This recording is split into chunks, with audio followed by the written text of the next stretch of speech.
श्री सरस्वती नमः।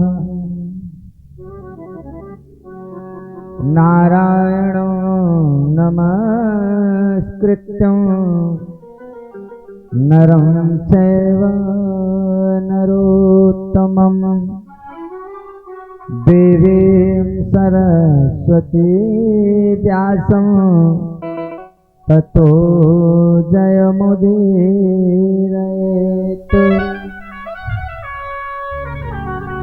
सीतानाथ समारम्भाम् श्रीरामायणमध्यमाम्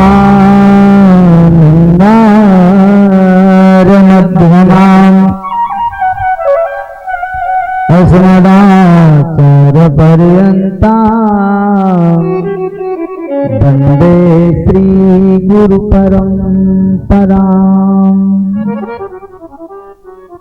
वासुदेवसुतं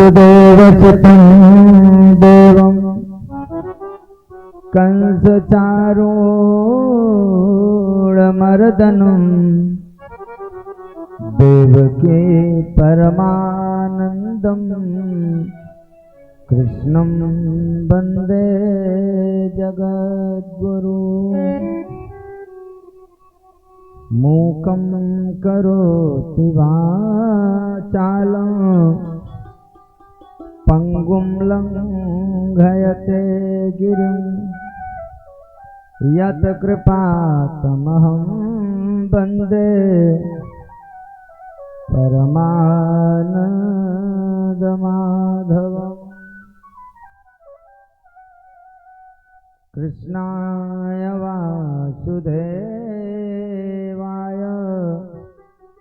देवकी नन्दनाय च नन्दगोपकुमाराय गोविन्दाय नमो नमः। या देवी सर्वभूतेषु शक्तिरूपेण संस्थिता नमस्तस्यै नमस्तस्यै नमस्तस्यै नमो नमः। मनोजवं मारुततुल्यवेगं जितेन्द्रियं बुद्धिमतां वरिष्ठं वातात्मजं वानरयूथमुखं श्रीरामजिदूतं शरणं प्रपद्ये। श्रीरामजिदूतं शरणं प्रपद्ये। अखण्डमण्डलाकारं व्याप्तेन चराचरं तत्पदं दर्शितं येन तस्मै श्रीगुरुवे नमः। ध्यानमूलं गुरुर्मूर्ति पूजामूलं गुरुपदं मन्त्रमूलं गुरुर्वाक्यं मोक्षमूलं गुरुकृपा। मन्त्रमूलं गुरुर्वाक्यं मोक्षमूलं गुरुकृपा। जय जय श्री राधारमण जय जय नवल किशोर जय गोपी चित चोर प्रभु जय जय माखन चोर। लेत सदा सुधि दीन की मेरे सहज दया के धाम जननी जनक इस दास के प्रभु श्री सीताराम। कछु ज्ञान नहीं विज्ञान नहीं कछुतान न बान नान सहारो। मायो बाप तू ही प्रभु आप से ही रही आस हमारो। अब हे बजरंग करो न विलंब, दास के कारज है तू पधारो।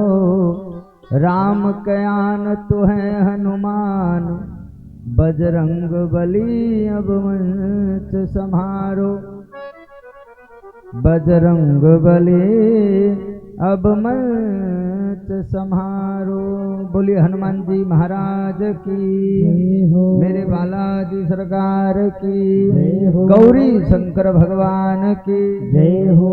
श्री सीताराम जी सरकार की, अवध बिहारी सरकार की, रामलला सरकार की, बांके बिहारी सरकार की, राधा वल्लभ सरकार की, राधा रानी सरकार की जय हो। परम्बाम्बा भगवती दुर्गा की जय हो। आवाहित प्रतिष्ठित सभी देवी देवताओं की, ग्राम वसुधा की, ग्राम देवता की जय हो। श्रीमद् भागवत महापुराण की जय हो। वेद व्यास जी महाराज की जय हो। स्वामी सुखदेव जी महाराज की जय हो। महाराजा परीक्षित की जय हो। श्री सद्गुरुदेव भगवान की जय हो। परम मंगलमय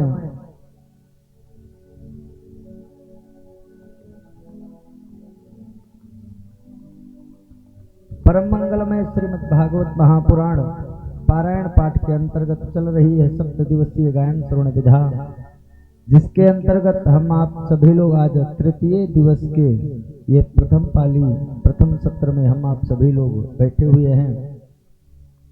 माता रानी की छत्र छाया में श्री भागवत भगवान जी की छत्र छाया में हम आप सभी लोग एकत्रित हुए हैं। आज कथा का तृतीय दिवस है। कल के प्रसंग में हम आप सभी लोग परीक्षित के उस सभा तक की कथा हुई थी, जहां पर महाराज परीक्षित को 7 दिन में सप्तमे तक्षका हंती यानी 7 दिन में तक्षक के डस लेने से मृत्यु को प्राप्त हो जाना है। और महाराज परीक्षित गंगा जी के तट पर विद्यमान है। वहां पर हजारों हजार संत महात्मा बैठे हुए हैं। वहीं पर उनकी सभा में सुखदेव जी महाराज का आगमन हुआ।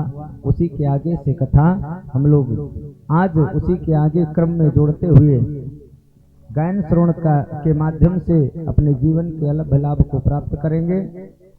आइए उसके पहले मन और वाणी को पवित्र करने के लिए 2 बार भगवान नाम संकीर्तन, उसके बाद में जैसा श्री सरकार की इच्छा।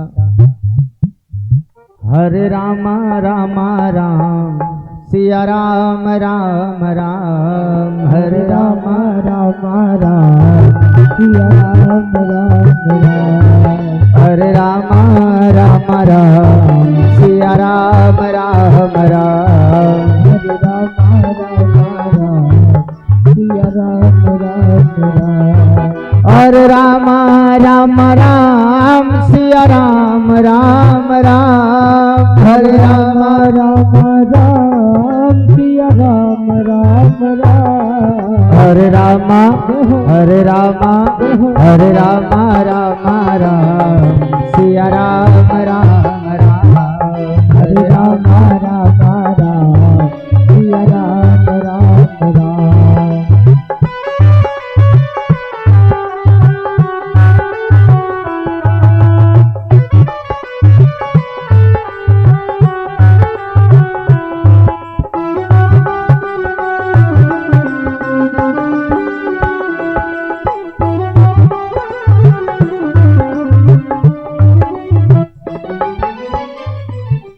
यह नाम बनाया प्रथम पूज पल भर में गणपति को, यह नाम बनाया प्रथम पूज पल भर में गणपति को, यह नाम बनाया प्रथम पूज पल भर में गणपति को, यह नाम बनाया प्रथम पूज पल में गणपति को।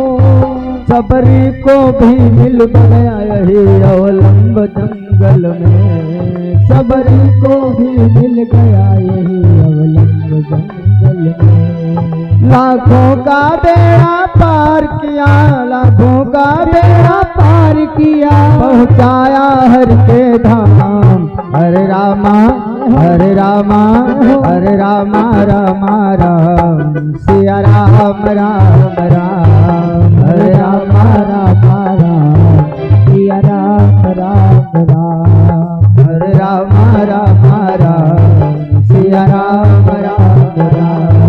हरे रामा रामा राम, सिया राम राम राम। बोले सच्चिदानंद भगवान की जय हो, बालाजी सरकार की जय हो।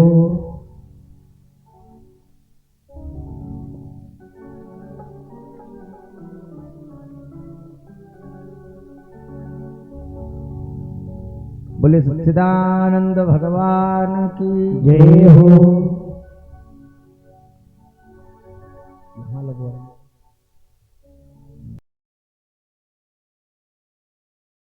भगवान की जय हो।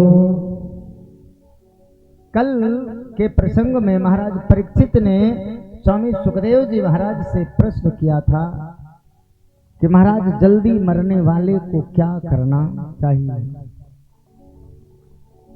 जल्दी मरने वाले को क्या करना चाहिए। 7 दिन में मर जाने का श्राप लगा हुआ है। कल बड़ा सुंदर वर्णन हमारे बाबूजी ने, श्री प्रलयंकर जी ने किया था कि 7 दिन में सबको मरने का श्राप लगा हुआ है। सबको यही 7 दिन मिले हैं। रविवार से लेकर 7 शनिवार तक 7 ही दिन होते हैं। इसी 7 दिन में सबको मर जाना है। आपने बताया कि 7 क्या हम लोगों को सिर्फ 1 दिन मिला हुआ है। जन्म लेते हैं तो 12वीं होती है और जब शरीर छूट जाता है पंच भौतिक शरीर तो 13वीं होती है। प्यारे सिर्फ 1 ही दिन का समय है। और एक इसलिए भी है कि 1 ही दिन आना होता है और 1 ही दिन जाना होता है, इसलिए भी हमें सिर्फ 1 ही दिन मिला हुआ है।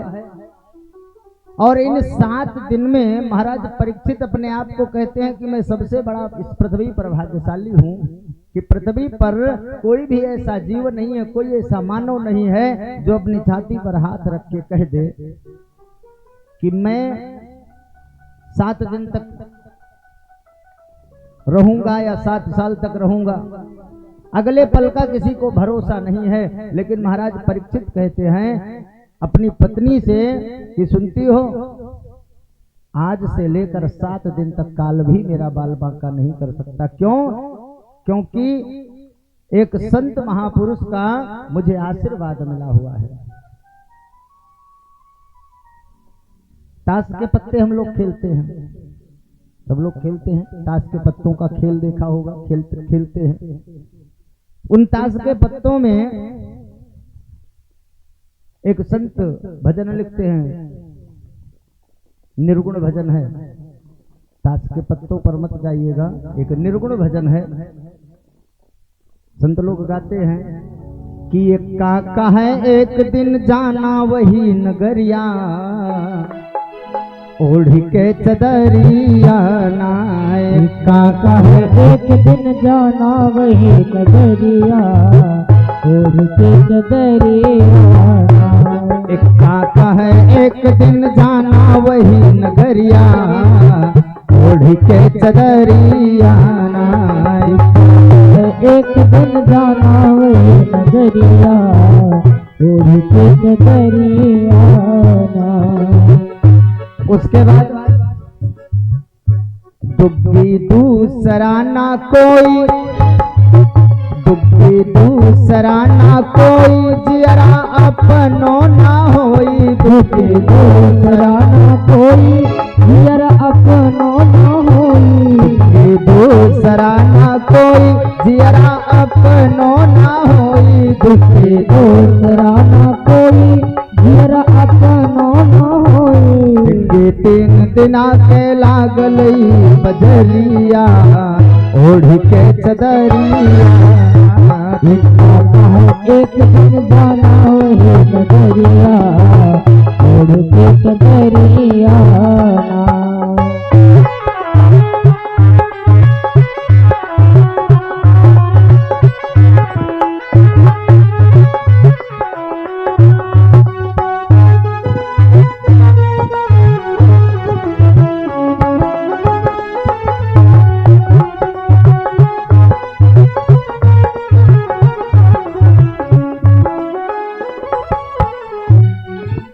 3 दिन की बाजार है, लड़कपन है, जवानी है और बुढ़ापा है प्यारे। लड़कपन बीत जाएगा, जवानी बीत जाएगी और बुढ़ापा आएगा, फिर तो उसके बाद वहीं जाना है सरकार के दरबार में सबको। लड़कपन बीत जाएगा, जवानी बीत जाएगी और यादगारी के लिए सिर्फ तस्वीर रह जाएगी। क्या होता है, 4 जने मिलिए हैं, सबका दुश्मन अस उठई हैं। 4 जने मिल आई हैं, सबका दुश्मन अस उठई हैं। 4 जने मिल आई हैं, सबका दुश्मन अस उठई हैं। 4 जने मिल आई हैं, सबका दुश्मन अस उठई हैं। पंजा पास न रही है, बांधो जवन गठरिया ओढ़ के चदरिया। एक दिन मिल जाना वही नगरिया ओढ़ के चदरिया।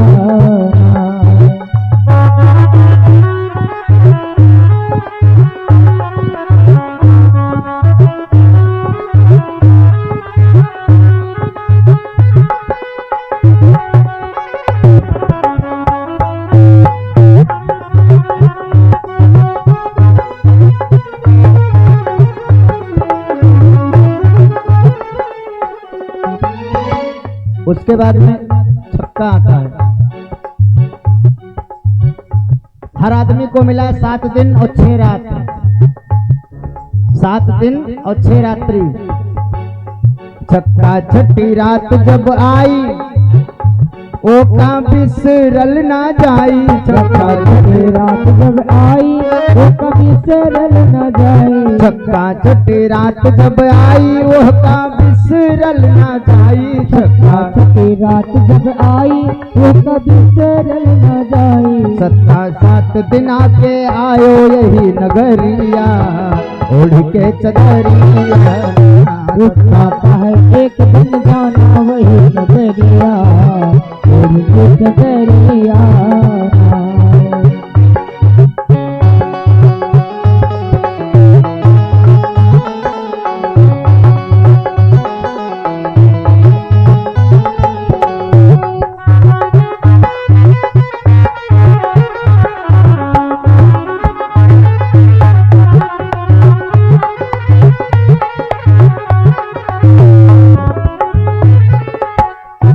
उसके बाद 8 बेर पचतई हो, 8 बेर पचतई हो, मौका बेर बेर ना पई हो। 8 बेर पचतई हो, मौका बेर बेर ना पई हो। नहिला नहीं लौट के आना यही नगरिया ओढ़ के चदरिया। नहिला नहीं लौट के आना यही नगरिया ओढ़ के चदरिया। एक आता है एक दिन जाना वही नगरिया ओढ़ के चदरिया।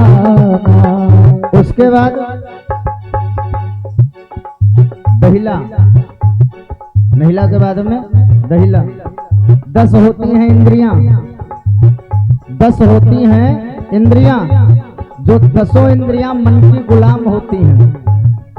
10वें नंबर पर दहिला और 11वें नंबर पर गुलाम, यानी 10 इंद्रियां होती हैं, ये सब गुलाम होती हैं किसकी? मन की। दहिला गुलाम बन के आए, सबका माया माल लटकाए। दहिला गुलाम बन के आई, सबका माया माल लटकाए। दहिला गुलाम बन के आए, सबका माया माल लटकाए। दहिला गुलाम बन के आई, सबका माया माल लटकाए। उसके बाद बेगम बादशाह है राधा कृष्ण मुररिया ओढ़ के चतरिया बेगम बादशाह है राधा कृष्ण मुररिया ओढ़ के चतरिया इतना कहते चलना वही नजरिया ओढ़ के चतरिया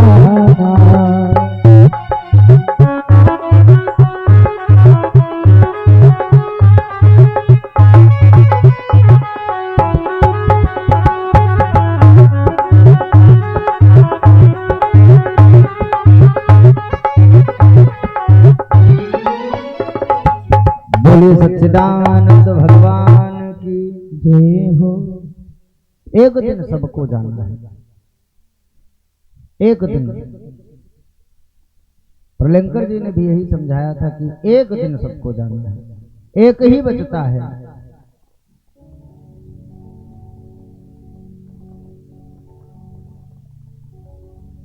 आज महाराज परीक्षित के प्रश्न को सुन करके कि जल्दी मरने वाले को क्या करना चाहिए, उत्तर देते हैं स्वामी सुखदेव जी महाराज।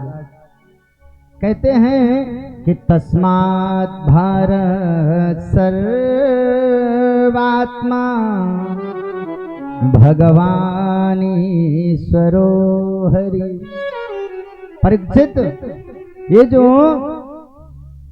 भारतवर्ष की आत्मा है, जो समूचे ब्रह्मांड को, सारे ब्रह्मांड को बनाते हैं, पालन करते हैं और समय आने पर उसका लय कर देते हैं, ऐसे मेरे परमात्मा भगवान, ऐसे ईश्वर, ऐसे हरि हैं, उनका हमें श्रोतव्य कीर्तितव्यश्च स्मर्तव्यश्चेच्छता भयम्। ऐसे परमात्मा का हमें गुणगान सुनना चाहिए, श्रोतव्य। और उसके बाद में जब सुने तो उनका हमें कीर्तन करना चाहिए, जप करना चाहिए, जितना हो सके जप करना चाहिए। जब किसी के बारे में सुनोगे तो बार बार उसका स्मरण होगा, और स्मरण होगा तो उसका नाम बार बार अपनी जुबान पर आएगा। तो इससे सबसे पहले बताया कि सबसे पहले है काम श्रोतव्य, सबसे ज्यादा उसके बारे में सुनो। और जिसके बारे में ज्यादा सुन लोगे, जिसके बारे में ज्यादा सुनोगे, उससे मिलने का मन करेगा, और उससे मिलने का मन करेगा, उसका नाम बार बार लोगे, तो एक समय ऐसा आएगा कि परमात्मा कृपा जरूर करेंगे। जितना हो सके जीवन में भजन को बढ़ाना चाहिए, जितना हो सके स्मरण को बढ़ाना चाहिए, परमात्मा के प्रति स्मरण को जितना हो सके बढ़ाना चाहिए।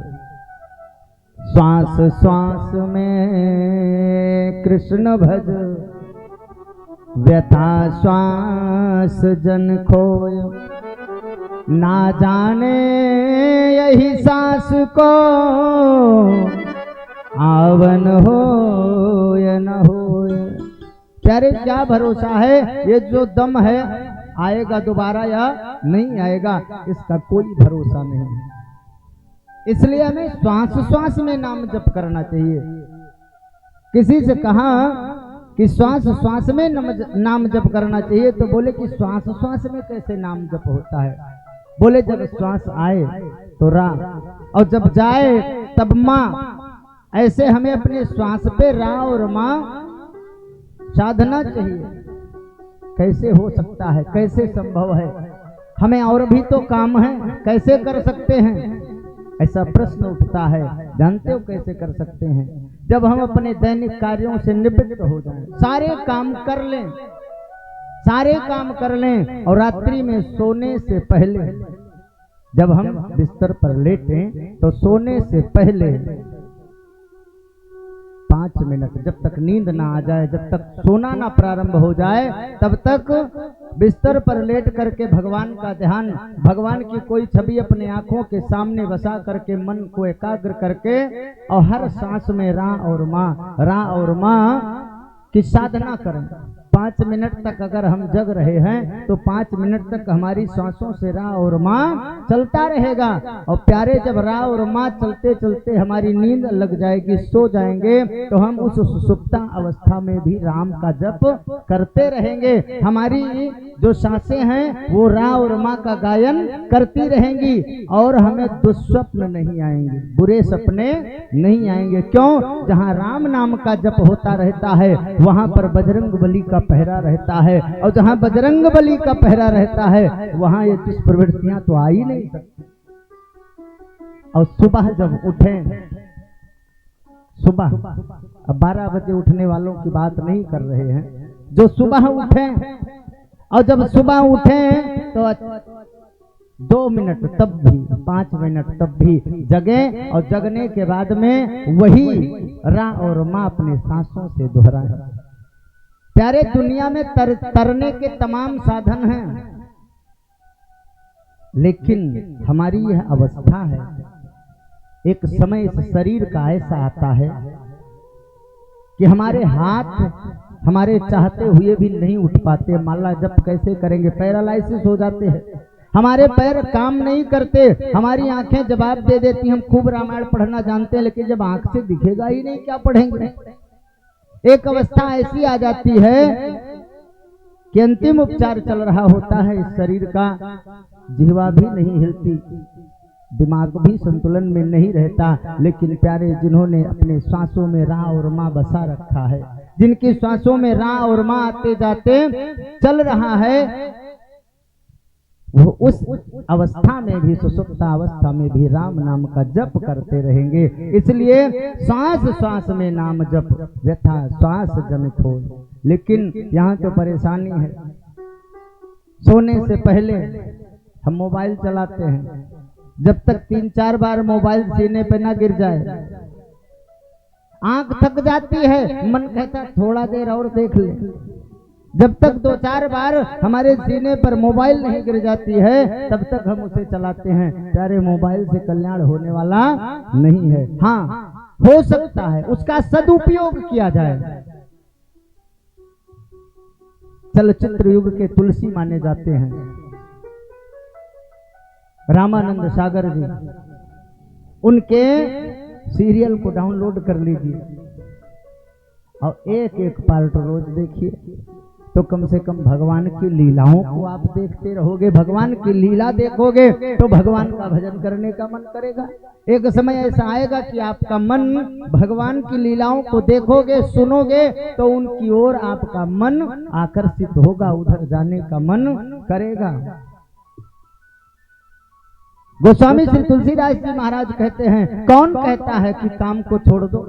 काम को नहीं छोड़ना है। अरे कर से करमा करो विधि नाना, कर से करमा करो विधि नाना, कर से करमा करो विधि नाना, कर से करमा करो विधि नाना, मन राखो जहाँ कृपा निधाना, मन राखो जहाँ कृपा निधाना, मन राखो जहाँ कृपा निधाना, मन राखो जहाँ कृपा निधाना।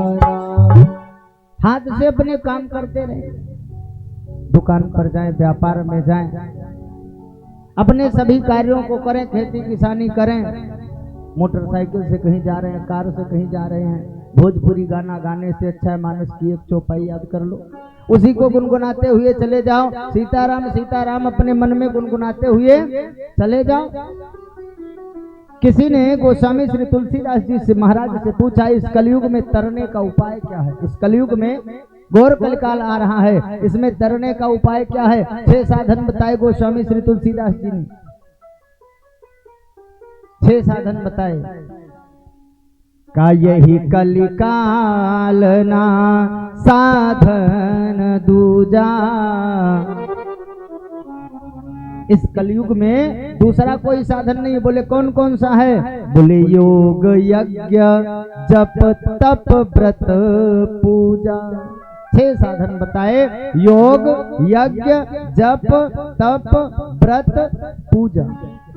6 चीजों को करो, 6 चीजों में से कोई एक कर ले जाओ, उद्धार हो जाएगा। उसने कहा महाराज योग कैसे हो सकता है? योग मार्ग से भगवान को पाया जा सकता है, लेकिन वह योग मार्ग न तो बताने वाले संत रह गए हैं और ना वह योग मार्ग करके अब परमात्मा को पाया जा सकता है। क्यों? क्योंकि वह योग करने के लिए, समाधिस्थ अवस्था में जाने के लिए यह शरीर ही नहीं है उसके लिए उपयुक्त। फिर क्या करें? योग नहीं कर सकते, बोले यज्ञ करो। यज्ञ से भगवान प्रसन्न होते हैं, यज्ञों का भोक्ता होता है नारायण। बोले यज्ञ में तमाम प्रकार की अशुद्धियां हो जाती हैं, चाहे वैदिक त्रुटि हो रह जाए, चाहे सामग्री की अशुद्धि रह जाए, कोई ना कोई अशुद्धि जरूर हो जाती है, चाहे जजमान के तरफ से हो जाए, चाहे विद्वान के तरफ से हो जाए। और ये दोनों अगर शुद्ध हैं तो बनिया कहाँ मानने वाले हैं? सामान्य से अशुद्धि हो जाएगी, यज्ञ भी नहीं हो सकता। फिर क्या करें? योग नहीं कर सकते, यज्ञ शुद्धता नहीं हो पाती है। बोले जप करो। बोले महाराज 1 माला बैठता हूँ जपने के लिए, 108 मन के होते हैं और 1008 जगह मन जाता है। 1 माला जप करने में हजारों जगह मन जाता है, नहीं कर सकते। मन एकाग्र नहीं होता, मेरा मन कभी दिल्ली कभी लंदन, इतना चंचल है मन कि तुरंत सफर करता है। एक क्षण में यहाँ है, एक क्षण में कहाँ पहुंच जाए कुछ भरोसा ही नहीं है। जप में भी मन नहीं लगता, योग नहीं कर सकते, यज्ञ नहीं कर सकते, जप में मन नहीं लगता। बोले तप करो। बोले तप कितने दिन? बोले कम से कम 10,000 वर्ष। बोले इसमें कितना जन्म लेना पड़ेगा? कलयुग में इतनी आयु ही नहीं है। फिर तप भी नहीं कर सकते, योग, यज्ञ, जप, तप नहीं कर सकते। बोले व्रत करो। बोले महाराज 15 दिन में एक बार एकादशी आती है, द्वादशी वाले दिन झगड़ा हो जाता है घर में। बोले काहे के लिए?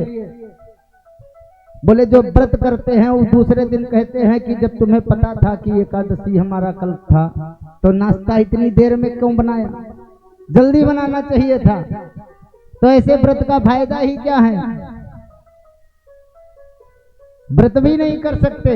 बोले तब पूजा करो। बोले पूजा करें, वही स्थिति जो जप वाली स्थिति है, मन एकाग्र नहीं होता तो पूजा में खा के एकाग्र होगा मन। कर रहे हैं पूजा और मन कचहरी में लगा हुआ है, कर रहे हैं पूजा, मन दिल्ली में लगा हुआ है, तो पूजा किस काम की है?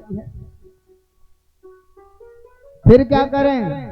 तो गोस्वामी श्री तुलसीदास जी महाराज कहते हैं, अरे राम ही सुमी गाइया सुमिरिय राम ही, राम ही सुमिरिय गाइया राम ही सुमिरिय गाइया राम ही, राम ही सुमिरिय गाइया राम। संतत सुनहि राम गुण गावहि, संतत सुनहि राम गुण गावहि, संतत सुनहि राम गुण गावहि, संतत सुनहि राम गुण गावहि। राम ही सुमिरिय, जितना हो सके राम जी का स्मरण करते रहो, सुमिरते रहो, स्मरण करते रहो, राम जी की लीलाओं का स्मरण करते रहो।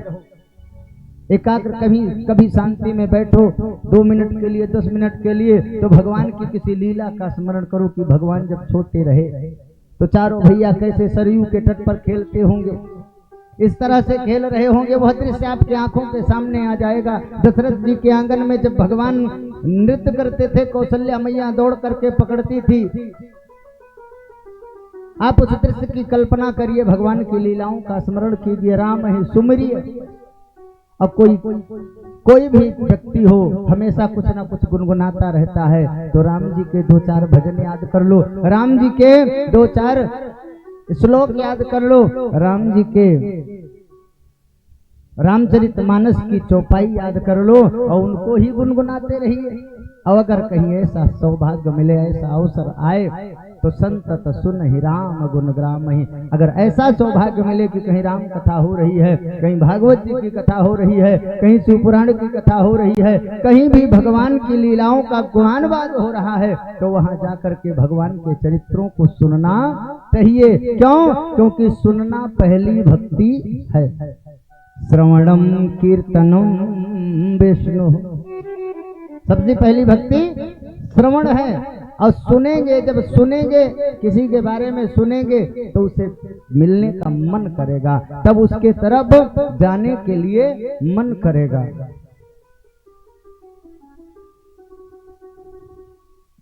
जितना हो सके जीवन में जप बढ़ाइए। कर से कर्म करो धिनाना, मन राखो जहां कृपा निधाना। आते कहीं भी जाओ, कहीं भी आओ, आते जाते हुए अरे गुनगुनाया करो, आते जाते हुए गुनगुनाया करो, राम बोला करो, राम गाया करो, राम जाते हुए गुनगुनाया करो, राम बोला करो, राम गाया करो।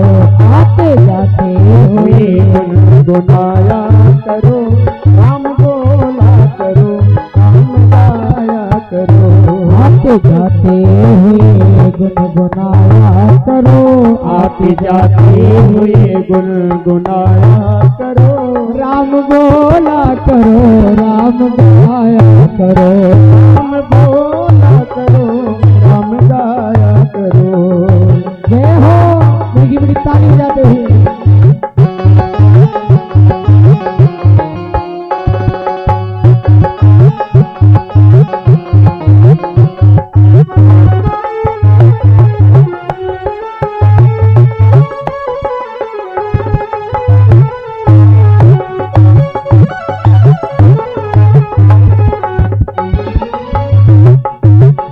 जिंदगी है ये यूं ही गुजर जाएगी, जिंदगी है ये यूं ही गुजर जाएगी। शान शौकत की दुनिया उजड़ जाएगी, शान शौकत की दुनिया उजड़ जाएगी। अपने मन से न हरि को भुलाया करो, अपने मन से न प्रभु को भुलाया करो। राम बोला करो, राम गाया करो, राम बोला करो, राम गाया करो। कौन कहता है कि छोड़ कर काम को, कौन कहता है कि छोड़ कर काम को। अच्छा हो याद रखो अगर राम को, अच्छा हो याद रखो अगर राम को। अपने मन से न हरि को भुलाया करो, अपने मन से न प्रभु को भुलाया करो। राम बोला करो, राम गाया करो, राम बोला करो, राम गाया करो। आते जाते हुए गुनगुनाया करो, आते जाते हुए गुनगुनाया करो। राम बोला करो, राम गाया करो, राम बोला करो, राम गाया करो। राम बोला करो, राम गाया करो। बोले श्री सीताराम जी महाराज की जय हो। बोले सच्चिदानंद भगवान की जय हो। उसके बाद में महाराज परीक्षित से स्वामी सुखदेव जी कहते हैं कि परीक्षित, हमें भगवान का भजन करने के लिए कुछ नियम हैं, कुछ शर्तें हैं। अगर उन शर्तों को हम निभाएंगे तो भगवान के भजन करने में हमारा मन भी लगेगा और भगवान के भजन से हमारा कल्याण भी होगा। क्या है नियम? नियम बता रहे हैं। कहते हैं कि सुबह जल्दी उठो, जल्दी उठो, ब्रह्म वेला में उठो, अपने नित्य क्रिया से निवृत्त हो। सुबह उठो तो अपने हाथ आंखों से अपने सामने ऐसे हाथ करके बैठ जाओ और अपने इन हाथों में सभी देवी देवताओं का दर्शन करो। कैसे? किसी पंडित जी को जब हाथ दिखाओ, किसी हस्तरेखा विशेषज्ञ को, तो तुम्हारे हाथ में ही बताता है तुम्हारा शुक्र गड़बड़ है महाराज, तुम्हारा शनि गड़बड़ है, तुम्हारा मंगल ठीक नहीं है, तुम्हारा सूर्य बहुत बढ़िया है। सारे देवी देवता प्यारे तुम्हारे हाथ में ही तो है। तुम्हारा मंगल, तुम्हारा बुध, तुम्हारा जो 9 ग्रह जितने भी होते हैं, सारे ग्रह सारे देवता हमारे इसी हाथ में ही हैं। और सुबह उठ करके उन देवताओं का दर्शन करो। कहाँ पर? अपने हाथ में। कैसे? क्राग्रे वसते लक्ष्मी। हाथ में पहले सबसे पहले माता लक्ष्मी का दर्शन करो। क्राग्रे वसते लक्ष्मी और कर मध्य सरस्वती, करमूले स्थितौ ब्रह्मा, प्रभाते कर दर्शनम। सुबह उठो तो अपने हाथ में समस्त देवी देवताओं का ध्यान करो। प्यारे हाथ में ऐसे हाथ सामने है और मन की आंख से आप अपने हाथ में राम जी को देख सकते हो। आप मन की आंखों से बालाजी सरकार को इसी हाथ में देख सकते हो, लेकिन आदत डालनी पड़ेगी। लेकिन ये नियम उनके लिए नहीं है जो बेचारे उठते ही दूसरे दिन है, यानी 12 बजे के बाद अपराह्न में। पूर्वाहन वालों के लिए या अपराह्न वालों के लिए नियम नहीं है। उसके बाद में नियम बताया भगवत प्राप्ति का। अच्छा, ये जो भागवत जी हैं, भागवत जी के जितने श्लोक हैं, भागवत सुनने से किसका मोक्ष हुआ किसका नहीं हुआ हमें तो शायद पता नहीं है, क्योंकि हमारी इतनी अवस्था भी नहीं है, इतना हमें ज्ञान भी नहीं है। लेकिन इसमें लिखा हुआ है तो जरूर मोक्ष होता होगा। लेकिन हमारा यह मानना है, संतों का भी यह मानना है कि जो भागवत के किसी भी श्लोक को अपने जीवन में उतार लेगा उसका उद्धार पक्का है, हो जाएगा। क्यों? उद्धार होने के लिए कहाँ जाना है? भव सागर के पार। यही तो सुनते हैं संत महात्मा बताते हैं कि एक कोई भव सागर है, उसी के उस पार जाना है। सागर है, सागर है, सागर है तो उस पार जाना है। अच्छा, सागर भव सागर के बारे में सुनते हैं, और हमारे पृथ्वी पर 7 सागर हैं। जो गए होंगे उन्होंने भी देखा होगा सागर कैसा होता है। तो जैसे सागर ये होता है वैसे वहां भी सागर होता होगा। जैसे ये पृथ्वी पर सागर है वैसे वहां भी सागर जरूर होगा। और एक बात, इस संसार को भी प्यारे बहुत लोग सागर कहते हैं, संसार सागर में पड़े हैं। ये भी सागर है, ये 3 सागर। अच्छा, सागर अगर तीनों का नाम है तो कुछ समानताएं होंगी। अब उस सागर को तो हमने देखा नहीं है, लेकिन ये संसार सागर और जो संसार में समुद्र है सागर, इस दोनों में जो समानता है उसके बारे में चर्चा करते हैं।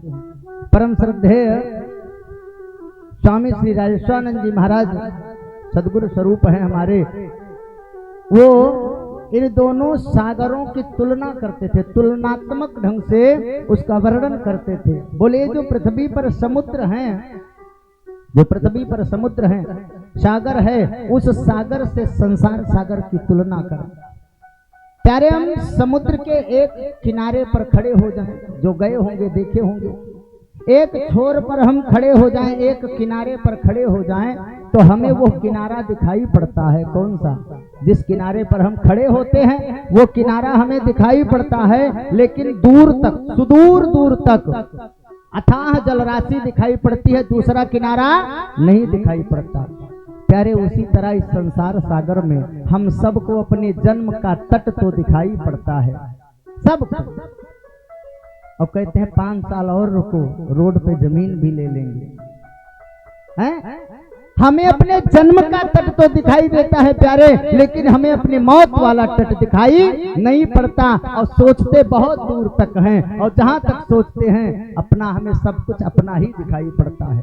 एक तो समानता यह हो गई। दूसरी समानता, उस समुद्र के किनारे पर जब खड़े हो जाओ और खड़े होकर के थोड़ा सा जल लो अपने हाथ में, और जल ले करके उसको थोड़ा सा चखो।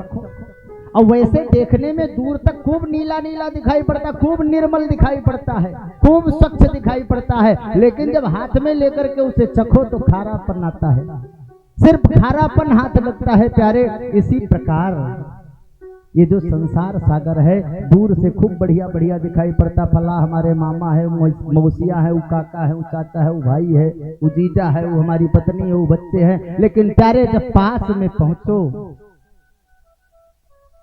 गुण अवगुण जानहि संगवासी, जब पास में पहुंचो और कुछ दिन बीते तब पता लगेगा। क्यों? क्योंकि इस संसार में, इस संसार सागर में भी वही खारापन भरा हुआ है। जब उसका हम अनुभव करेंगे, उनके साथ में रहेंगे, जब उसका अनुभव करेंगे तो मिलेगा क्या? बोले खारापन। और एक समानता, उस चंद्रमा, जब चंद्रमा की पूर्णता होती है तो समुद्र में ज्वार आता है, चंद्रमा की पूर्णता होती है तो समुद्र में ज्वार आता है, और जब ज्वार आता है तो समुद्र में उथल पुथल होती है, सागर में उथल पुथल होती है प्यारे। इसी तरह ये जो हमारा संसार सागर है, उस सागर में चंद्रमा की पूर्णता पर, यानी चंद्रमा जब पूर्ण होता है, पूर्णमासी को ज्वार भाटा आता है, और यहाँ मन के कारण, मन एवं मनुष्यानाम कारणम बंधन मोक्षयो, मन के कारण इस संसार सागर में भी उथल पुथल होती रहती है। और मन के देवता हैं चंद्रमा। विद्वान लोग गाते हैं आरती करने से पहले, चंद्रमा मन सो जाता चक्षो सूर्यो अजायता। ये मन के देवता है चंद्रमा, तो मन के, चंद्रमा के कारण समुद्र में ज्वार आता है, और मन के कारण संसार सागर में ज्वार आता है, और इसमें भी उथल पुथल होती रहती है, इसमें भी उथल पुथल होती रहती है, एक समानता नहीं रहती है। अब बात रह गई तीसरे सागर की। जिस तरह जब इन दो सागरों में समानता है तो सोचने वाली बात है वह सागर भी ऐसा ही होगा।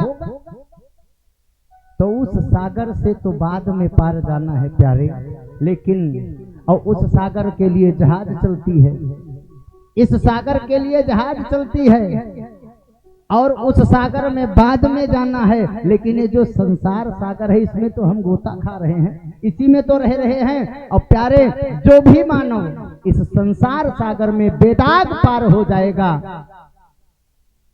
जो भी मानव इस संसार सागर में बेदाग पार हो जाएगा, यानी जो तैराक होगा वही तो पार जाएगा, जो बेदाग इस संसार सागर में पार चला जाएगा। प्यारे गारंटी है, जो तैरने वाला होगा तो चाहे छोटी नदी हो चाहे बड़ी नदी हो, वो वहां भी पार हो जाएगा। जो बेदाग यहाँ से पार हो जाएगा वो बेदाग वहां से भी पार हो जाएगा। और जिसने अपने दामन पे यही तमाम दाग लगा लिए हैं, जो यही गोते खा रहा है, यही उलट पलट रहा है, यही तमाम प्रकार की बदनामियों को लेकर के झेल रहा है प्यारे, यही तमाम प्रकार की बुराइयों को ओढ़ करके, मैली चादर ओढ़ करके घूम रहा है, वो क्या खाक जब इस संसार सागर से नहीं पार पा रहा है तो उस भवसागर से क्या खाक पार पाएगा? नहीं पार जा सकता। उसके लिए क्या करना है? परीक्षित जी से सुखदेव जी महाराज कहते हैं कि सबसे पहले कोई भी काम हमें करना है तो जितासनो जित श्वासो जित संगो जितेंद्रिय। कोई भी काम हमें अगर करना है तो सबसे पहले जित श्वासो, श्वास को जीतो। श्वास को जीतने का अर्थ यह हुआ कि एक श्वास में ज्यादा से ज्यादा काम करने का अभ्यास डालो। एक श्वास में यानी एक बार में, एक बैठक में ज्यादा से ज्यादा काम करने का अभ्यास करो। जितासनो, एक आसन में बैठने का प्रयास करो। जित श्वासो, एक श्वास में ज्यादा से ज्यादा काम करने का प्रयास करो। जित संगो, अपने संगति को जीतो, अपने अनुसार अच्छी संगति को प्राप्त करो, अच्छे अच्छे लोगों के साथ रहो। जिसने आसन नहीं जीता है, जितासन नहीं है, अगर आपका आसन नहीं जीता हुआ है तो भजन की तो बात अलग ही रहने दीजिए। आप दुकान खोल लीजिए, और अगर आपका आसन जीता हुआ नहीं है, 6 घंटा आप दुकान पर नहीं बैठ सकते एक बार में, तो खाक दुकान चलेगी? ग्राहक आएंगे, पता लगेगा कि वो कहीं घूमने गया है, ग्राहक वापस चले जाएंगे। अगर आपका आसन जीता हुआ नहीं है, आपको नौकरी पर कोई नहीं रखेगा। क्यों? क्योंकि आप 6 घंटा अपनी कुर्सी नहीं संभाल सकते, तो कौन रखेगा नौकरी पर प्यारे? अगर जीवन में कुछ करना है, सिर्फ भजन की बात नहीं है, अगर जीवन में हमें कुछ करना है तो सबसे पहले हमें आसन को जीतना सीखना पड़ेगा। जितासन बनो, जितना देर हो सके एक आसन पर बैठने का अभ्यास करो। एक आसन पर बैठने का जब तुम्हारा अभ्यास हो जाएगा तो चाहे दुकान है, चाहे भजन है, भजन करना एक आसन पर 4 घंटा बैठ करके आप भजन करने का अभ्यास हो गया तो 4 घंटा भजन बहुत बड़ी बात हो गई। एक आसन पर बैठ करके, यानी अपने व्यापार में, अपने बिजनेस में, अपनी कुर्सी पर, अपनी नौकरी पर अगर 4 घंटा बैठने का अभ्यास है आपको, तो आपको कोई पीछे नहीं कर सकता, आपका कभी टारगेट कम नहीं पड़ सकता। और जो टारगेट नहीं पूरा कर पाते हैं वो जितासन नहीं है। अगर वो जितासन होते तो टारगेट उनके पीछे रहता। एक जंगल है, वहां आग लग गई, सब कुछ नष्ट हो गया, खाने पीने वाला सामान, अकाल पड़ गया। एक कुत्ता है और एक खरगोश है, दोनों में मित्रता थी। जब कुछ खाने के लिए नहीं रह गया तो कुत्ता दौड़ करके आया खरगोश के पास, सोचता है कि आज कम से कम सुधा शांत हो जाएगी, आज के लिए तो मिल जाएगा, मेरा मित्र है। और जैसे ही खरगोश ने देखा कि कुत्ता दौड़ करके आ रहा है, तुरंत दौड़ करके अपने बिल में घुस गया। और जब अपने बिल में घुसा तो कुत्ता दौड़ करके आया और कहने लगा, मित्र क्यों भाग गए? रोज तो दौड़ करके मिलते थे। तो खरगोश ने कहा, मित्र हम तुम्हारी मनसा को जान गए, तुम हमें खा जाने के लिए आए हो। क्यों? क्योंकि इस जंगल में अब कुछ खाने के लिए नहीं बचा, सिर्फ मैं ही बचा हूं। कुत्ते ने कहा, एक बार बाहर आ जाओ मित्र, एक बार मिल लो बस। खरगोश ने कहा, जरूर मिलूंगा, 4 कदम आप पीछे हो जाओ, अब मैं निकलूंगा, मैं तुम्हारी मनसा जान चुका हूं, मैं निकलूंगा, मैं दौड़ लगाऊंगा और पीछे तुम दौड़ना, अगर पकड़ ले जाना तो हमें खा लेना। शर्त मंजूर कर ली गई। और जब शर्त मंजूर हुई तो खरगोश निकला और लगा भगने। पूरे जंगल के 4 परिक्रमा हो गई, लेकिन खरगोश को कुत्ता पकड़ नहीं पाया, लौट करके पुनः बिल में घुस गया। और जब पुनः घुसा तो कुत्ते ने कहा, मित्र मैं तुमसे बलवान जानवर हूँ, मेरे पैर भी तुमसे बड़े हैं, मैं तुमसे ज्यादा लंबी छलांग भी लगा लेता हूँ, आखिर ऐसी कौन सी बात रही कि आज मैं तुम्हें नहीं पकड़ पाया? कहानी तो बहुत साधारण है प्यारे, बहुत साधारण कहानी है। खरगोश ने जानते हो क्या जवाब दिया? खरगोश ने कहा, मित्र तुम लक्ष्य के पीछे भाग रहे थे, तुम लक्ष्य के पीछे भाग रहे थे और मैं लाइफ के पीछे भाग रहा था। प्यारे जीवन में जो लाइफ के पीछे भागता है उसका कभी बाल बांका नहीं होता, और जो लक्ष्य के पीछे सिर्फ पेट भरने के लिए घूम रहे होते हैं, तमाम लोग संसार में आपको मिल जाएंगे, वो पेट के लिए, पेट भरने के लिए घूम रहे हैं। जो लक्ष्य के लिए घूमते हैं, जो सिर्फ पेट भरने के लिए काम करना चाहते हैं, आज भर का हो गया, कल का देखा जाएगा। प्यारे जब किडनी फेल होगी तब किससे मांगोगे? लाइफ के पीछे भगना चाहिए, लक्ष्य के पीछे नहीं भगना चाहिए। परीक्षित जी से स्वामी सुखदेव जी महाराज कहते हैं कि जितासनो जित श्वासो जित संगो जितेन्द्रियः स्थूले भगवतो रूपे मनः संधाररे धियः। सबसे पहले परीक्षित हमें आसन को जीतना पड़ेगा। अगर कुछ भी करना है, अगर आपको 7 दिन में मुक्त होना है तो पहले आसन को जीतो।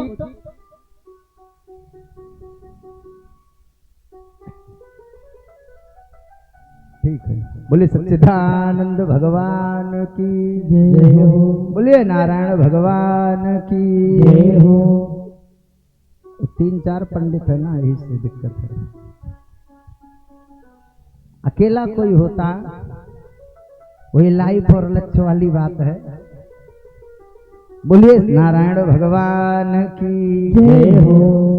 बोले सच्चिदानंद भगवान की जय हो। श्रीमद् भागवत महापुराण की जय हो। कोई बात नहीं, समय से देख लिया, ठीक है, बढ़िया, कोई बात नहीं। तेल चमेली चंदन साबुन,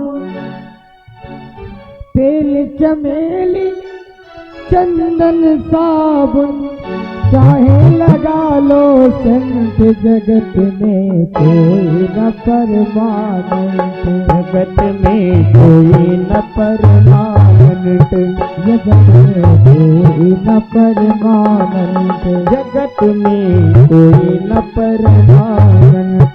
हो तेल चमेली चंदन साबुन, तेल चमेली चंदन साबुन, चाहे लगा लो संत जगत में कोई न परमानंद, जगत में कोई न परमानंद, जगत में कोई न परमानंद, जगत में कोई न परमानंद। जय हो।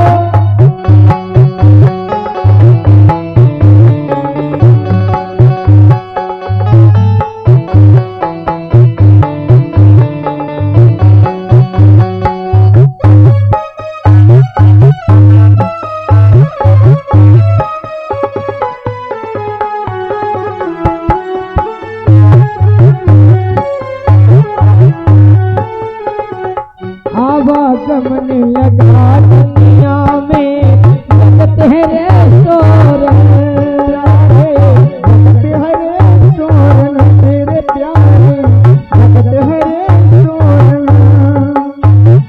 अंत समय में उड़ जाएंगे, अंत समय में उड़ जाएंगे तेरे तंबू टेंट, जगत में कोई न परमानंद, जगत में कोई न परमानंद। तेल चमेली चंदन साबुन, तेल चमेली चंदन साबुन, चाहे लगा लो संत जगत में कोई न परमानंद, जगत में कोई न परमानंद। और राष्ट्रपति हो कर्नल जरनल या हो लेफ्टिनेंट रे प्यारे, या हो लेफ्टिनेंट रे प्यारे, या हो लेफ्टिनेंट। हो काल सभी को खा जाएगा, काल सभी को खा जाएगा, लेडीज हो या जेंट्स, जगत में कोई न परमानंद, जगत में कोई न परमानंद। और हरिद्वार चाहे मथुरा काशी, घूमो दिल्ली के भैया, घूमो दिल्ली के मेरे प्यारे, घूमो दिल्ली के। मन में नाम प्रभु का राखो, मन में नाम प्रभु का राखो, धोती पहनो या पेंट, जगत में कोई न परमानंद, जगत में कोई न परमानंद। और साधु संत की संगत कर लो, ये सच्ची गवर्नमेंट, ये सच्ची गवर्नमेंट मेरे प्यारे, ये सच्ची गवर्नमेंट। साधु संत की संगत कर लो, ये सच्ची गवर्नमेंट, ये सच्ची गवर्नमेंट तेरे प्यारे, ये सच्ची गवर्नमेंट। लाल सिंह कहे इस दफ्तर में, लाल सिंह कहे इस दफ्तर में, मत होना इस जगत में कोई न परमानंद, जगत में कोई न परमानंद। तेल चमेली चंदन साबुन, तेल चमेली चंदन साबुन, तेल चमेली चंदन साबुन, चाहे लगा लो संत जगत में परमानंद, जगत में कोई में बोला फरमान, जगत में बोला फरमान, जगत में बोला फरमान। बोलिए सच्चिदानंद भगवान की जय हो, जगत जननी परम्बाम्बा भगवती की जय हो। महाराज परीक्षित को स्वामी सुखदेव जी महाराज कथा सुना रहे हैं, नाम जप के नियम बता रहे हैं, जीवन में सबसे ज्यादा नाम जप को बढ़ाना चाहिए यह बता रहे हैं। उसके बाद में भागवत जी में सबसे पहले महाराज परीक्षित को स्वामी सुखदेव जी ने सृष्टि विस्तार बताया। बोले परीक्षित, एक समय ऐसा था जब पूरे ब्रह्मांड में सिर्फ नारायण अकेला था और सब डूबा हुआ था, सब जल ही जल था, सिर्फ नारायण था और कोई नहीं था। नारायण भगवान ने जल में शेष की सैया पर अपना निवास बनाया। उस ब्रह्म ने शेष की सैया पर यानी जल के अंदर शेष की सैया पर अपना निवास स्थान बनाया। तो नार को कहते हैं जल, जल को संस्कृत में नार कहते हैं और घर को अयन कहते हैं। तो यानी नार में रहने वाला, यानी नार में जल में घर बनाने वाला, यानी नार में अयन बनाने वाला ही, इसलिए उसका नाम नारायण पड़ गया। बोलिए नारायण भगवान की जय हो। अब उस जल में शेष की सैया पर नारायण भगवान रह तो रहे हैं। अचानक उनके मन में यह ख्याल आया, अचानक उनके मन में ऐसा हुआ कि हम एक से अनेक हो जाएं। हम नारायण भगवान ने सोचा कि हम एक से अनेक हो जाएं। और ऐसा जैसे मन में सोचा तो उनके नाभि से एक कमल की तंतु निकली, यानी कमल की नाल निकली। उसमें पुष्प है, लेकिन जल के अंदर जो कमल का पुष्प रहता है वो फूलता नहीं है, जल के अंदर बंद रहता है। अब वह जल के अंदर से बाहर की ओर जाने लगा। कमल का स्वभाव होता है, पैदा तो जल में होता है लेकिन खिलता है जब जल के ऊपर आ जाता है। चाहे जितना जल हो, चाहे जितना अथाह सागर जल हो, तो वह नल, वो कमल की नाल जो है, कमल की तंतु जो है वो बढ़ना प्रारंभ कर देती है। और बढ़ते बढ़ते बढ़ते जब जल के ऊपर पहुंची तो उसका जो उसकी जो कलियां हैं खिली, और जब कमल का पुष्प खुला तो उसमें 4 मुख वाले ब्रह्मा जी का प्राकट्य हो गया। बोलिए ब्रह्मा जी की जय हो। ब्रह्मा जी का प्राकट्य हो गया। हम लोगों को इधर उधर देखने के लिए सर घुमाना पड़ता है। ब्रह्मा जी के 4 सिर, चाहे जिधर देखें उन्हें सिर घुमाने की आवश्यकता नहीं पड़ती, वो चाहे जिधर देख ले। लेकिन 4 सिर तो हैं, चारों ओर देख रहे हैं, आंख फैला करके चारों ओर देख रहे हैं, और उन्हें यही नहीं पता चल रहा कि हम कौन हैं और हम कहां से आए हैं। हमें आपको भी ये नहीं पता है कि हम कौन हैं और कहां से आए हैं। ब्रह्मा जी भी यही सोचते हैं कि हम कौन हैं और कहां से आए हैं, और खूब देर तक विचार किया। उसके बाद उसी कमल के नाल में, उसी कमल के तंतु में प्रवेश कर गए। और जब उस कमल के तंतु में प्रवेश किए तो नीचे की तरफ गए, बहुत दूर तक नीचे गए, कुछ नहीं मिला, उसका अंत ही नहीं मिला। फिर ऊपर आए, फिर ऊपर आए तो फिर पूरा ऐसे खुला आसमान दिखाई पड़ा। फिर नीचे गए, कभी ऊपर जाएं, कभी नीचे जाएं, कभी ऊपर जाएं, कभी नीचे जाएं। अब बहुत परेशान, क्या करूं। तब उन्हें 2 अक्षर सुनाई पड़े, 2 वर्ण सुनाई पड़े। एक सुनाई पड़ा ता और एक सुनाई पड़ा पा। हम लोगों को भी ये नहीं पता है कि हम कहां से आए हैं, हम कौन हैं, हमारा असली पता, हमारा आपका किसी का भी असली एड्रेस किसी को पता नहीं है। तो अगर असली एड्रेस पता करना है तो उसके लिए 2 शब्द का सहारा लेना पड़ेगा, एक है ता और एक है पा। तब करो, 10-10 मिनट ही सही, 10,000 वर्ष ना कर पाओ, 5-5 मिनट ही सही भगवान का ध्यान करो। भगवान का ध्यान यानी तब करो, ब्रह्म की उपासना करो। उसमें किसी माला की जरूरत नहीं पड़ती, प्राणायाम करो और उस ब्रह्म की उपासना करो। जो सच्चे सद्गुरु होते हैं वो योग मार्ग प्राणायाम का मार्ग बताते हैं, भगवान से इस जीव को शिव में मिलाने का मार्ग बताते हैं। 2 अक्षर का ही है, उस मार्ग को बताते हैं। उस मार्ग के द्वारा प्राणायाम करो, उस परमात्मा से साक्षात्कार यानी यहाँ की दृष्टि से ब्रह्म कटाक्ष से देखने का प्रयास करो। 5-5 मिनट ही सही, तब करना चाहिए सबको। ब्रह्मा जी ने तपस्या प्रारंभ कर दी और बहुत दिनों तक तपस्या जब करी तो बहुत दिनों के बाद में नारायण भगवान का उनके सामने प्राकट्य हुआ। बोलिए नारायण भगवान की। और जब नारायण भगवान का प्राकट्य हुआ उनके सामने, नारायण भगवान ने ब्रह्मा जी का हाथ पकड़ा और कहा, आज से मैं तुम्हें ब्रह्मा घोषित करता हूँ, आज से मैं तुम्हें ब्रह्मा बना रहा हूँ। एक काम करो, तुम सृष्टि का विस्तार करो, सृष्टि का विस्तार। अब ब्रह्मा जी आदेश मिल गया, सृष्टि का विस्तार, सृष्टि बनाना प्रारंभ किए। अब उल्टा सीधा सृष्टि बनने लगी, भूत प्रेत बेताल आदि बनने लगे। दौड़ करके आए, फिर नारायण भगवान की आराधना करी। क्या करूं, ये तो सृष्टि इस तरह से सृष्टि बनेगी तो बने ना बने बराबर है। फिर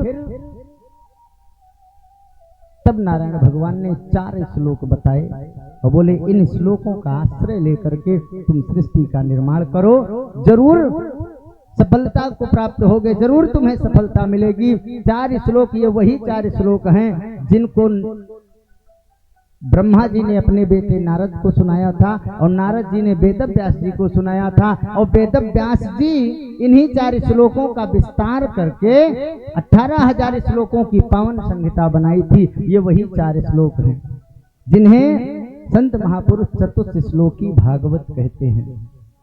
अहमेवा समेवाग्रे नान्यद सद सत सत्परम पश्चादहं यदे तच्च ये अवशिष्येत सोऽस्यहम् ऋते अर्थ यत् प्रतीत ना प्रतीते तच्चात्मनि तद्विदात्मानो मायां यथा भासो तथा तमः प्रविष्टानि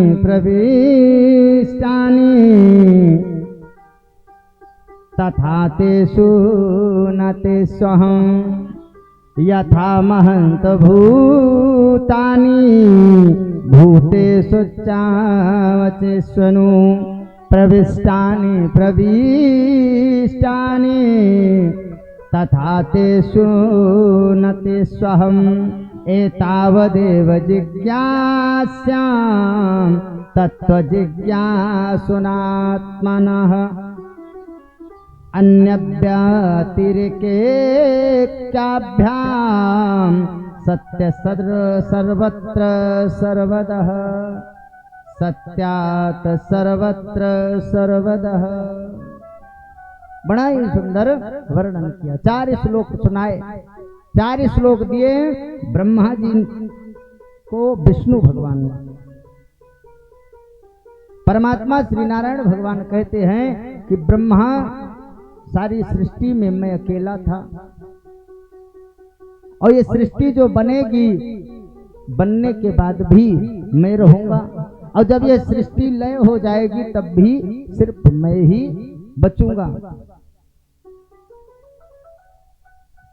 कहते हैं जो पृथ्वी जल तेज वायु आकाश ये 5 तत्व जिससे दुनिया बनती है, ये 5 तत्व जिनमें चींटी में भी यही 5 तत्व हैं, पेड़ पौधों में भी यही 5 तत्व हैं, हाथी में भी यही 5 तत्व हैं, हम में और आप में भी यही 5 तत्व हैं। इन्हीं 5 तत्वों से परमात्मा सारी दुनिया को बनाता है और इसका पालन करता है और समय आने पर इसका लय कर देता है। 5 तत्व अपने अपने को प्राप्त हो जाते हैं, तब ये 5 तत्व अपने अपने में पुनः समाहित हो जाते हैं।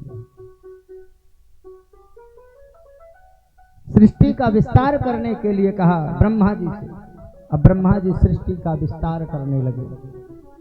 इधर ब्रह्मा जी सृष्टि का विस्तार कर रहे हैं और कथा सुना रहे हैं महाराज परीक्षित। महाराज परीक्षित को स्वामी सुखदेव जी, आज कथा का तीसरा दिन था। 3 दिन की कथा सृष्टि विस्तार की सुनाई, चतुर्श्लोकी भागवत की कथा सुनाई, कथा सुनने के नियम सुनाए, इतिहास पुराणों की कथा सुनाई और तीसरे दिन प्रश्न कर लिया। महाराज परीक्षित से स्वामी सुखदेव जी ने प्रश्न कर दिया। अभी तक प्रश्न करते थे महाराज परीक्षित, अब महाराज परीक्षित से सुखदेव जी ने प्रश्न कर लिया। जैसे हम विद्यालय में जाएं, कहीं किसी संस्थान में पढ़ने के लिए जाएं, तो कुछ दिन तो अध्यापक हमारे प्रश्नों का उत्तर देता, हमें पढ़ाता, हमें बताता है। हमारे प्रश्नों का उत्तर हमें अध्यापक बताते हैं, हमारे गुरुजी हमें बताते हैं, हम पूछते हैं इस तरह क्या कैसे हुआ। लेकिन एक समय ऐसा आता है जब गुरुजी हमसे प्रश्न करते हैं कि इतना पढ़ाई किए, अब यह बताओ जाने क्या तुम, क्या जानकारी हुई तुम्हें।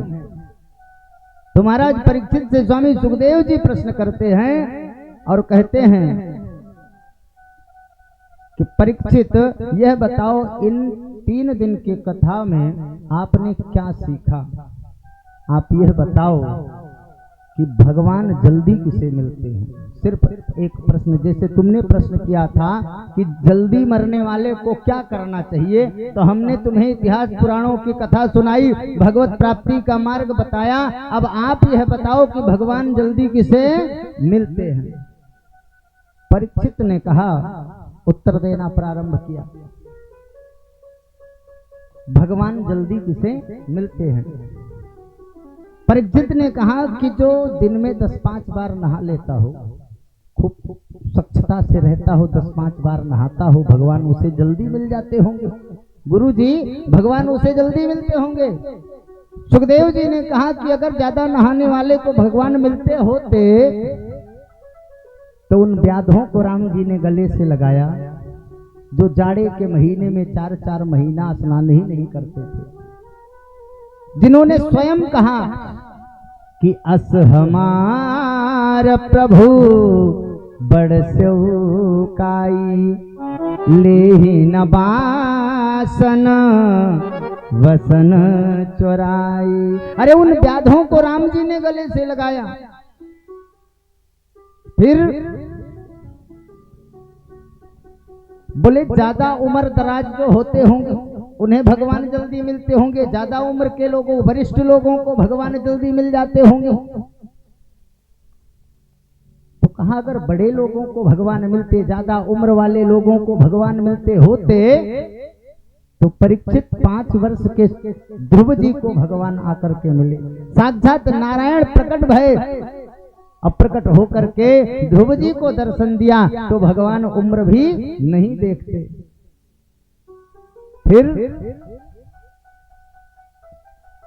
फिर परीक्षित जी कहते हैं कि गुरुजी, ऐसा हो सकता है जो ज्यादा पढ़ा लिखा हो उसे भगवान जल्दी मिल जाते हो, जो अच्छा विद्वान हो, शास्त्रों का ज्ञाता हो, वेद पाठी हो, रोज वेदों का अध्ययन करता हो, भगवान को वेद विधि से स्नान इत्यादि